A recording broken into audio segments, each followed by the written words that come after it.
So ఎన్నికలంటే political parties ఈ ప్రచార సభలు, ఎన్నికల సభలు నిర్వహించడం పరిపాటి జరుగుతూనే ఉంటాయి. మీరు చాలా చూశారు కాబట్టి. ఇప్పుడు ప్రెజెంట్ ఆంధ్రప్రదేశ్‌లో టీడీపీ వర్సెస్ వైసీపీ నడుస్తూ ఉంది. మరి ఏ పార్టీ సభలు ఫ్లాప్ అవుతున్నాయి? ఏ పార్టీ సభలు హిట్ అవుతున్నాయంటారు? ఇప్పుడు ఎన్నికలన్న తర్వాత హడావిడి ఉంటుందండి. ప్రచారం, ఊరేగింపులు, రోడ్ షోలు. ఇప్పుడు రోడ్ షోలు అంటారు, ఇదివరకు ఊరేగింపులు అన్నీ కూడా. సభలు ఉంటాయి సహజంగానే.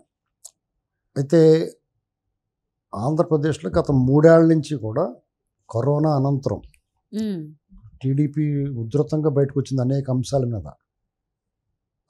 అన్ని అంశాల్లోనూ ఎప్పుడు చంద్రబాబు గారు, లోకేష్ గారు వచ్చిన టీడీపీ సభ సక్సెస్ అయింది. ప్రజల నుంచి ఆదరణ వచ్చింది. అలాగే పవన్ కళ్యాణ్ గారు ఎప్పుడు బయటకు వచ్చినా ఆయన వెనకాల జనసమూహాల్లో కదిలింది. ఇప్పుడు కూడా జగన్మోహన్ రెడ్డి గారు దాదాపు 2-3 ఏళ్ల నుంచి ఆయన సభలు కానీ వాళ్ళ కార్యక్రమాలు కానీ ఫెయిల్ అవుతూ వస్తున్నాయి. పబ్లిక్ ఎప్పుడు చెప్పారు, వీడు మొహం మాకు వద్దురా బాబు, వీడు వద్దు మాకు అంటున్నారు వాళ్ళు. ఎందుకంటే జగన్మోహన్ రెడ్డి మొహం చూస్తే వాళ్ళకి ఆనందం తగినట్టు ఉంటుంది. డోకొచ్చేస్తున్నాడు అతను. అంటే ఒక రకమైన ఎంత ప్రేమించారో అది లేనప్పుడు ఏమవుద్దంటే వాళ్ళ మీద ద్వేషం వచ్చేద్ది, అసహ్యం వచ్చేద్ది. ఇతని మీద కోపం కంటే అసహ్యం ఎక్కువ ఉంది అందరికి. అంటే రకరకాల కారణాలు. వాళ్ళు బతుకులు ఛిద్రం చేసాడు, చెప్పిన మాట నిలబెట్టుకోలేదు, పచ్చి మోసం చేస్తున్నాడు, అన్ని రకాలుగా దెబ్బేసాడు. ఆఖరి భూములు కూడా దొబ్బేసేలా ఉన్నాడు. మన భూములు వాళ్ళ పేరున పెట్టుకుంటున్నాడు. ఆ ల్యాండ్ టైటిల్ యాక్ట్ అనేటువంటి ఎంత ప్రమాదమో ఇంకా చాలామంది తెలిస్తే గుండె అయిపోతాడు. అది అర్థమైందండి. ల్యాండ్ టైటిల్ యాక్ట్ అంటే మీ భూమి ఉందనుకో, మీ భూమి వాళ్ళ పేరున వాళ్ళు తాగడెట్టేసుకుంటే మీరు ఏం చేస్తారు? అసలు మీ ఇల్లు మీద కాదు, మీ బతుకు మీద కాదు, అలా చేసాడు. ఇతను చేసిన అరాచకాల గురించి చాలా మాట్లాడుకున్నాం, మనం చాలాసార్లు మాట్లాడుకున్నాం. మళ్ళీ అందరికీ ప్రతిరోజు గుర్తు చేయాల్సిన అవసరం లేదు, ఎందుకంటే స్వీయంగా అనుభవించారు, స్వీయ అనుభవం అందరికీ. కాబట్టి ఇప్పుడు ఈ సభల దగ్గర వచ్చినోడికి అతను ఆల్రెడీ జగన్మోహన్ రెడ్డిని సంవత్సరం క్రితమే ఓడించారు జనం. ఎప్పుడు అనుకుంటున్నారు? పట్టభద్రుల ఎమ్మెల్సీ ఎన్నికలైనప్పుడు అతను తిరస్కరించారు జనం. అప్పటికి అతను ఏమనివాడు, వైనాట్ 170. అతను తెలుసు జనాలని మైండ్ గేమ్ తోటే గెలవగలం, డబ్బులు ఇచ్చి గెలవగలం, అరాచకం చేసి గెలవగలం, దొంగోట్లతో గెలవాలి. ఇది వాళ్ళ మోడస్ ఆపరండి. జనంతో ఓట్లు వేయించుకోవాలని ఎప్పుడు లేదు. అబద్ధాలు, అసత్యాలు, శవాలు, దాడులు, సానుభూతి, దొంగోట్లు, ఇదే వాళ్ళ మోడస్ ఆపరండి. ఇందులో సగం ఫెయిల్ అయిపోయినాయి, అందరికీ అర్థమైపోయింది. మైండ్ గేమ్ వైనాట్ 170 టీడీపీ వాళ్ళకి అసలే గూగుల్ కింద ఉంది. బాబు వీడు ఏమైనా చేస్తాడేమో బాబన్న భయం ఉంది నిజంగానే. అతనికి బీజేపీ అండగా దొరికింది ఇన్నాళ్ళు. అతని పైగా బోళ్ళని సహకారం, పక్కన కేసీఆర్, పక్క గవర్నరు, పైన మోడీ, ప్రజా సంఘాలు, కుల సంఘాలు, వీళ్ళందరూ కూడా మాట్లాడాల్సిన వాళ్ళు, అన్యాయం మీద మాట్లాడాల్సిన వాళ్ళు కూడా నోరు మూసుకున్నారు. సినిమా ప్రముఖులు కూడా జగన్ భలే ఉన్నాడండి, మంచి అందగాడు, భూమి జాండ్ ఉన్నా కానీ భలే ఉన్నాడు అని కూడా. భూమి జాండ్ ఉన్నవాడిని ఆజానుభావుడు అనకూడదు కదా, మన కళ్ళ ముందు తెలుస్తున్నా కానీ అలాగే మాట్లాడేవారు చాలామంది. నిజంగా మాట్లాడగలిగినోడేమో మాట్లాడలేదు. నిన్న మొన్న ఒక సినిమా నటుడు అంటున్నాడు ఎక్స్ట్రాడినరీ పరిపాలన అట అని. అలా తలుచుకున్నాడో లేదో యాక్సిడెంట్ అయిపోయింది. అడిగి దరిద్రం పట్టుకోవటం అంటే అది అలాగే ఉంటుంది. అర్థమైందండి. అంటే నువ్వు ప్రకృతికి విరుద్ధంగా, ప్రజల అభిప్రాయానికి విరుద్ధంగా, ప్రజల్ని పీడించుకు తినేవాడిని సమర్థిస్తే ప్రకృతి చూస్తూ ఊరుకుంటుందా, నీకు కూడా నీవు మొట్టుకేస్తుంది. ఇలాగా పట్టభద్రుల ఎన్నికలప్పుడే ప్రజలు ఒక తీర్పు ఇచ్చారు, జగన్మోహన్ రెడ్డి పని అయిపోయింది. ఇలాంటి తీర్పు వస్తుందని లోకల్ బాడీ ఎలక్షన్స్లో అతను దారుణాలు చేసి అతను ఏకగ్రీవాలు చేసుకున్నాడు. ఎలక్షన్ జరగని వాళ్ళు సెలక్షనే జరిగింది. అధికారులు అయితే అసలు అడ్డగోలుగా స్వాతంత్రం వచ్చిన తర్వాత ఎప్పుడూ ఏ రాష్ట్రంలోనూ ఎక్కడా జరగనంత దారుణంగా, వన్ సైడ్గా, బానిసల కన్నా దారుణంగా ప్రవర్తిస్తున్నారు. అలసత్వం, బంధుప్రీతి, కులపక్షపాతం, ప్రాంతీయాభిమానం, ఇతర కులాల పట్ల, ఇతర వ్యక్తుల పట్ల ద్వేషం, రాజకీయాలు, కండువా వేసుకొని కార్యకర్తలు పనిచేస్తారు. అధికారులు మామూలు ఎవడన్నా పనిచేయండి వేరే. ఇంత దారుణమైన పరిస్థితుల్లో రాష్ట్రాన్ని ఒక రకమైన అవకతవక రాజ్యం కింద మార్చేసాడు. సిస్టమ్ మొత్తం కొలాప్స్ అయిపోయింది. చట్టము, రాజ్యాంగం అమలు లేదు. ఇవన్నీ ఇప్పుడు అతను లైక్ మైండెడ్ 30% ఉంటారు. ఏం జరిగినా అతను వెనకాల వెళ్తారు. మరి మిగతా వాళ్ళు నువ్వు పథకాలు ఇస్తున్నాను అన్నావు, 30% ఉంటారు. ఆ పై వాళ్ళందరూ కూడా అమ్మ బాబు వీటితో ప్రమాదం రా బాబు, స్వేచ్ఛ విలువ, స్వేచ్ఛ కోల్పోయిందో తెలుస్తుంది. నీకు ఒక ఆస్తి ఉంది, ఆస్తి నువ్వు నీ చేతిలో జారిపోయిన తర్వాత ఆస్తి విలువ తెలుస్తుంది నీకు.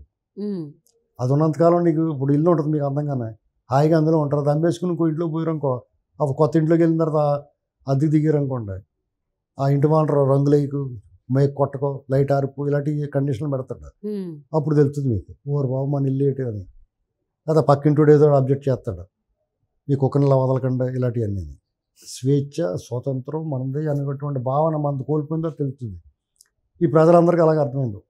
చంద్రబాబు నాయుడు గారు సాఫ్ట్ టార్గెట్, ఎవడైనా మాట్లాడగలడు. జగన్మోహన్ రెడ్డి అలాగే, అది ఎవడు మాట్లాడితే లోపల పడుతున్నారు. పోలీసులు కూడా సిగ్గు శర వదిలేసి లోపల తీసుకెళ్తున్నారు. జడ్జిలు కూడా ఏంటని చూడకుండా రిమాండ్ చేస్తున్నారు. ఇలాగా మొత్తం సిస్టమ్ కొలాప్స్ అయిపోయింది. అంచేత ఈడు వద్దురాబాబు అనుకుంటున్నారు అందరూ. ముక్తఖండంతో ఏకగ్రీవంగా ఈయన పంపిస్తాను చూస్తున్నారు. కాబట్టి సహజంగానే వీళ్ళు సభలో సక్సెస్ అవుతాయి. చంద్రబాబు నాయుడు గారు ఎక్కడికి వెళ్ళిన జనం ఎక్కబడి ఎందుకు వస్తున్నారు? ఇప్పుడు ఆ మధ్యకాలంలో జగన్మోహన్ రెడ్డి కొట్టిన దెబ్బలు తట్టుకోలేక వాళ్ళకి ఆల్రెడీ ఇసుక వల్ల నిర్మాణ రంగం దెబ్బతింది.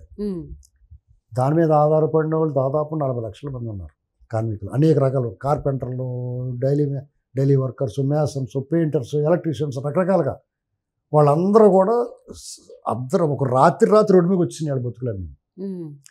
మద్యం వల్ల ఇప్పుడు వాళ్ళందరికీ మద్యం అలవాటు ఉన్నవాడు వాళ్ళ తాగుబోతులు 99% జగన్ కొట్టారు. జగన్ మీద అభిమానం ఉన్నా కానీ వద్దురా బాబు అనుకుంటారు. ఎందుకంటే వాళ్ళకి తాగడానికి నాణ్యమైన మందు లేదు, నాసిరకం మందు, పేగులు పుల్లెడిపోతున్నాయి, ఆరోగ్యాలు పోతున్నాయి, డబ్బులు సొమ్ము పోతుంది, దుమ్ము పడుతుంది. అంటే ఇల్లు ఒళ్ళు 2 గొల్లైపోయినాయి ఈ 2 వాటి వల్ల. అదొకటి. అది కాకుండా మధ్యతరగతి నడ్డు విరిగిపోయింది, నోరెప్పడానికి లేదు.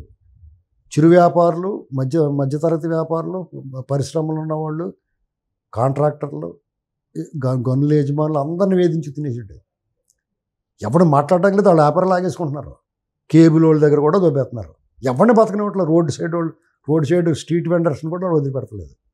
వీళ్ళందరూ కూడా పైకి ఏం మాట్లాడినా లోపల మాత్రం ఇంటి పంపించాలనేటువంటి డెసిషన్కి వచ్చారు. ఓకే.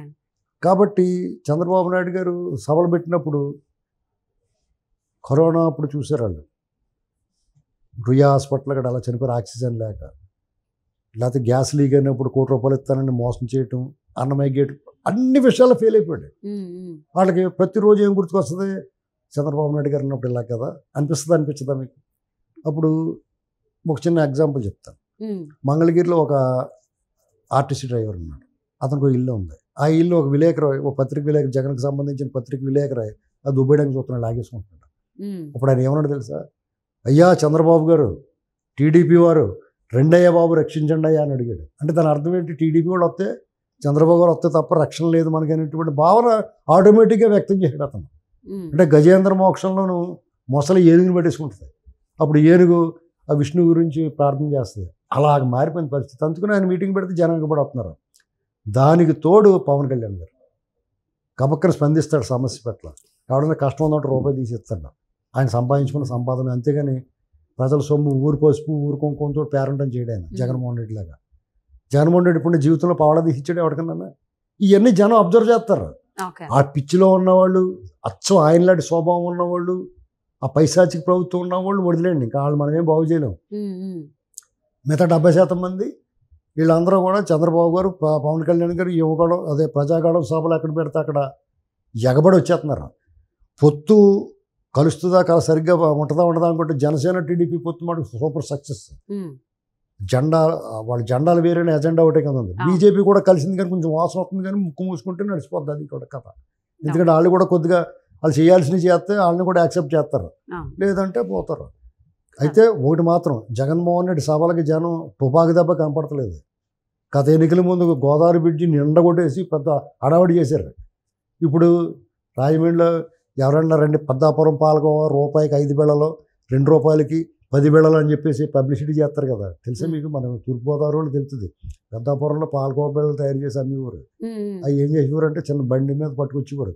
పెద్దాపురం పాలకోవ రూపాయికి 5 బిళ్ళలు, ₹2కి 10 బిళ్ళలు అని అడ్వర్టైజ్మెంట్ చేసి అమ్ముకునేవారు. అలాగా జగన్మోహన్ రెడ్డి గారు వస్తున్నారు రండి మీరు అని చెప్పి అడిగినా ఎవరు రావట్లేదు. అర్థమైందా? వీళ్ళకేమో ఎగబడి వస్తున్నారు, వాళ్ళకేమో అందుకని డ్రామాలో రాయితో కొట్టారండి, లేకపోతే ఏడు మోహం వేసుకుని ఫ్లాష్ అంటించుకుని ఇలాంటి డ్రామాలు వేస్తే కూడా ఎవరు రావట్లేదు. సార్వత్రిక ఎన్నికలు ఉన్నటువంటి నేపథ్యంలో ఆంధ్రప్రదేశ్లో ఏ పార్టీ సభలు సక్సెస్ అవుతున్నాయి, ఏ పార్టీ సభలు ఫ్లాప్ అవుతున్నాయి అనే అంశానికి సంబంధించి మీ అభిప్రాయాన్ని మాతో పంచుకున్నందుకు థ్యాంక్ యూ సో మచ్ అండి.